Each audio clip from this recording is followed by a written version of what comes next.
امیر اور سوداگر ہیں۔ تہذیب نسوہ میں سید ممتاز علی صاحب امتیاز نے لکھا، مرزا صاحب مرحوم نہایت مقدس برگزیدہ بزرگ تھے اور نیکی کی ایسی قوت رکھتے تھے، الفاظ دیکھیے، اور نیکی کی ایسی قوت رکھتے تھے کہ جو سخت سے سخت دلوں کو تسخیر کر لیتی تھی۔ وہ نہایت باخبر عالم، دیکھیے، وہ نہایت باخبر عالم، بلند ہمت، مصلح اور پاک زندگی کا نمونہ تھے۔ آخری حوالہ صرف 2-3 لفظوں کا، دہلی سے شائع ہونے والا کرزن گزٹ، اس کے ایڈیٹر جناب مرزا حیرت دہلوی نے لکھا، بحیثیت ایک مسلمان ہونے کے بلکہ محقق ہونے کے، یہ اپنے آپ کا ذکر کریں کہ میں محقق ہوں، بلکہ محقق ہونے کے ہم اس بات کا اعتراف کرتے ہیں کہ کسی بڑے سے بڑے عاریہ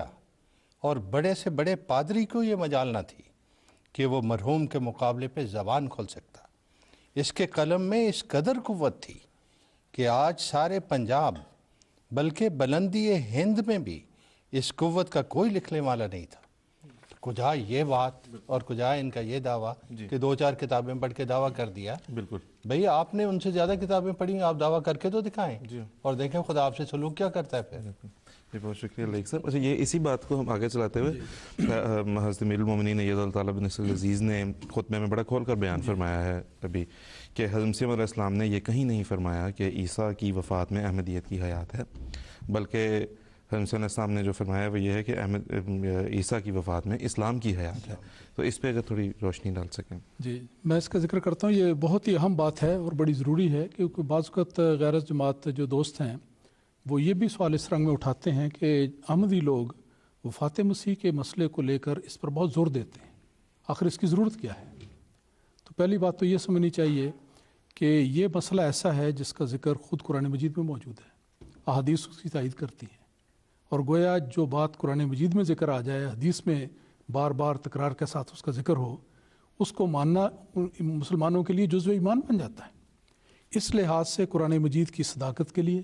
ہر مسلمان کا فرض بنتا ہے کہ اس مسئلے کو اچھی طرح سمجھے اور اسی طرح سمجھے جس طرح قرآن مجید نے اس کو بیان کیا ہے۔ دوسرا، اس لحاظ سے بھی اس کی بڑی اہمیت ہے کہ حضرت عیسیٰ علیہ السلام کی زندگی کے سوال کو اٹھا کر پہلے وقت میں بھی اور آج کے اس دور میں خاص طور پر عیسائی لوگ عیسائیت کی برتری کو بیان کرتے ہیں، اور جو کہتے ہیں کہ ان کے عقیدے کے مطابق اگر حضرت عیسیٰ علیہ السلام آسمان پر چلے گئے ہیں اور زندہ ہیں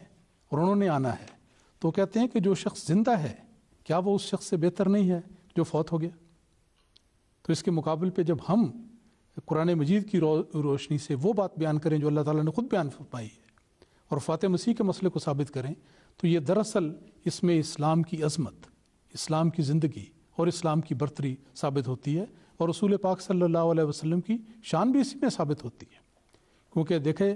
ایک بڑا خوبصورت شعر میرے ذہن میں آ رہا ہے